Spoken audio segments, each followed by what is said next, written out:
Hello दोस्तों, जय हिंद। कैसे हैं? उम्मीद करते हैं आप सब बहुत अच्छे होंगे। दोस्तों, आपको मैंने जो पिछले वीडियो में बताया था, खास करके आवेगों का संचरण बताया था। क्या बताया था? आवेगों का संचरण और आवेगों के गमन का कार्य मार्ग भी बताए थे। जो रास्ताएं होती, किस प्रकार से आवेग का क्या होता है, आवागमन। खास करके हमने ये चर्चा किया था कि इलेक्ट्रिक जो होता है, खास करके विद्युत प्रवाही क्षेत्र जिस प्रकार, इसी प्रकार क्या होता है, आवेगों का संचरण कहीं ना कहीं देखा जाता है। आज जो बात है मुख्य रूप से वो है प्रतिवर्ती क्रिया एवं प्रतिवर्ती चाप। क्या है? प्रतिवर्ती क्रियाएं एवं प्रवर्ती चाप। तो प्रतिवर्ती क्रिया और प्रतिवर्ती चाप को सबसे पहले ध्यान से देखिए। सबसे पहले होता क्या है, इसको ध्यान में रखना है। करा कि जो प्रतिवर्ती क्रियाएं होती है, करा जीवधारियों के शरीरों में जितनी क्रियाएं होती है, जो जीवधारी है, चाहे मनुष्य हो, जानवर हो, कीड़े मकोड़े, पंछी, कशेरुकधारी या जीवधारी, स्तनधारी, इसमें जो भी जीव जंतु है सभी में, उसमें से अधिकांश उनकी इच्छाओं के अनुसार ही होती है। जब हम लोग शोषण करते हैं, हमारे इच्छा के विरुद्ध नहीं हो पाता और हमारा जितना कंट्रोलिंग होता है, जितना हम चाहते हैं उतना ही कर पाते हैं। ऐसी क्रियाओं को ऐच्छिक क्रियाएं कहते हैं। अगर पूछा जाएगा आपसे बताइए कि ऐच्छिक क्रियाएं क्या है, ये VVI क्वेश्चन है, आपको ध्यान में रखना चाहिए। ये हर हाल में पूछता है, इस बार में हो सके तो पूछेगा।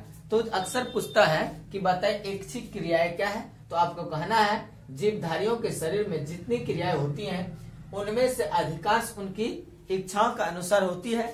ऐसे सारी क्रियाओं को या ऐसी क्रियाओं को क्या कहते हैं, तो हम ऐच्छिक क्रियाएं कहते हैं। लेकिन बात आती है कुछ ऐसा कर, लेकिन उनके शरीरों में कुछ ऐसी भी क्रियाएं होती है जो अपने आप होती रहती है। कुछ ऐसी क्रियाएं हैं जो अपने आप होते रहता है। हम लोगों के शरीर में कुछ ऐसा स्ट्रक्चर बना हुआ, कुछ ऐसी घटनाएं हम न चाहे और चाहे इससे मतलब नहीं है, वो स्वाभाविक अपने आप में होते रहता है। उन पर जीवधारियों की इच्छा का कोई नियंत्रण नहीं होता है। अब अगर हम चाह भी ले कि इसको रोके तो नहीं रोक पाएंगे, अगर चाह ले कि इसको नहीं रोकना है तो वह नहीं रुक सकता है, वो चलेगा ही, होते रहता है। फलकों, झपकन, डांट, डर, डपट, ये सब जो होता है, कांपना, छींक आना, चीख पड़ना, चौंक जाना, चौकन्ना हो जाना, ये सारी क्रियाएं जो है हमारे रोकने से और ना रोकने से कोई लेना देना रुक सकता है? क्या नहीं रुक सकता है? क्या सोचेंगे? चौंकना, एक बार चौंकने का चौकन्ना होना है, डर जाना, एक बार कंपन आने लगना, थर थर कांपने लगना, इस सारी क्रियाएं जो है कहीं ना कहीं क्या होती है, अपने आप में निहित होती है। इसमें हमारा लेना देना कुछ नहीं होता है। ऑटोमेटिक जो प्रकृति का बना हुआ है ढांचा है, वो खुद ब खुद होता है।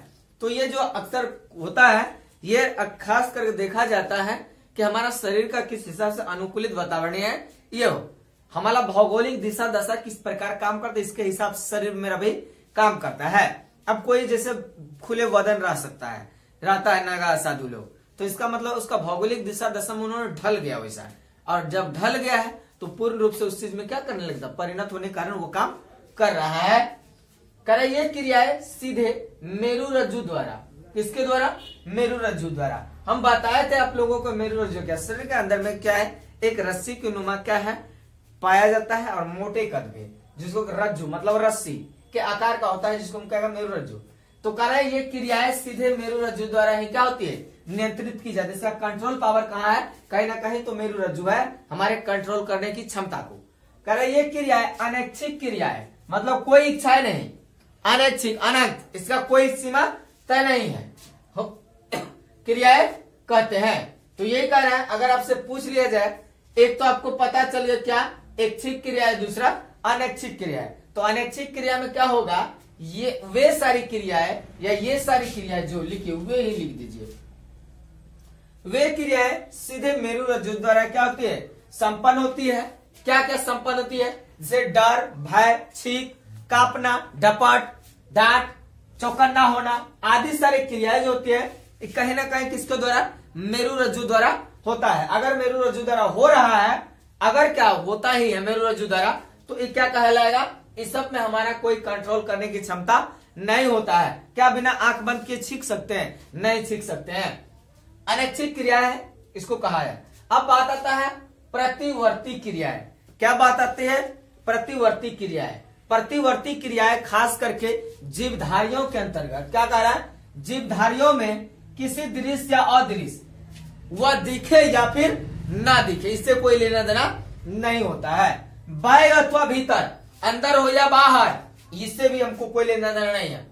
उद्दीपन के प्रभाव में होने वाला, आपको हम ये भी बात बताए तो उद्दीपन क्या है? उद्दीपन के प्रभाव में होने वाले वे अनैच्छिक क्रिया है जिसका कोई लेना देना हमसे नहीं होता है। इस सारे क्रिया कहीं ना कहीं क्या करते हैं? हमारे हिसाब से डिपेंड क्या हुआ? बढ़े हुआ है। तो अनैच्छिक क्रिया है जिनका संचालन एवं समन्वय प्राय मेरुरज्जु की तंत्रिकाओं द्वारा होती है। कैसे होती है? तो मेरुरज्जु की तंत्रिकाओं द्वारा होती है। ये जो सारा क्रिया होगा मेरुरज्जु की तंत्रिकाओं द्वारा, तो ये सारे क्रिया क्या कहलाता है? तो आपका प्रतिवर्ती क्रियाएं कहलाती है। क्या कहलाती है? तो प्रतिवर्ती क्रियाएं कहलाती है। कोई समझ में दिक्कत है तो आप बताइए। यहां तक तो समझ में आ ही गया। कल हम ये भी बात बताएंगे, प्रतिवर्ती चाप का जो है एक डायग्राम भी आपको लेकर के हम चलेंगे। खास करके क्या कर रहा है? जो प्रतिवर्ती क्रियाएं होती है उसमें सर्वप्रथम ग्राही अंग। क्या है? सर्वप्रथम ग्राही अंग क्या करता है? तो ग्राही अंग अपने द्वारा जो है उद्दीपन को ग्रहण किया जाता है। क्या कहता है? उद्दीपन को ग्रहण किया जाता है और आवेग के रूप में क्या करते हैं? संवेदी क्रियाएं और तंत्रिकाएं से होता हुआ आप आने जाने काम क्रिया करता है।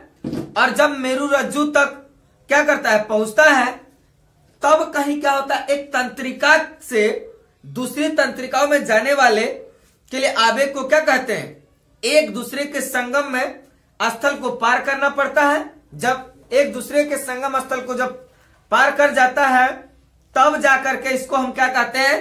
तब इसको कहते हैं अंतर्ग्रस्त तंत्रिका तंत्र। क्या कहते हैं? अंतर्ग्रस्त तंत्रिका तंत्र।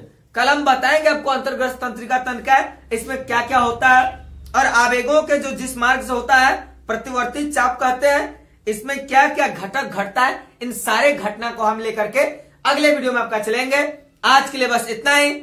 आपका एक एक समस्या हम कमेंट सेक्शन के माध्यम से देना चाहेंगे और आपको कोई भी दिक्कत हो आप कमेंट बॉक्स पर जरूर कमेंट कीजिएगा। हम उस पर वीडियो बना करके आपको अच्छा से समझा देंगे। जय हिंद, जय भारत।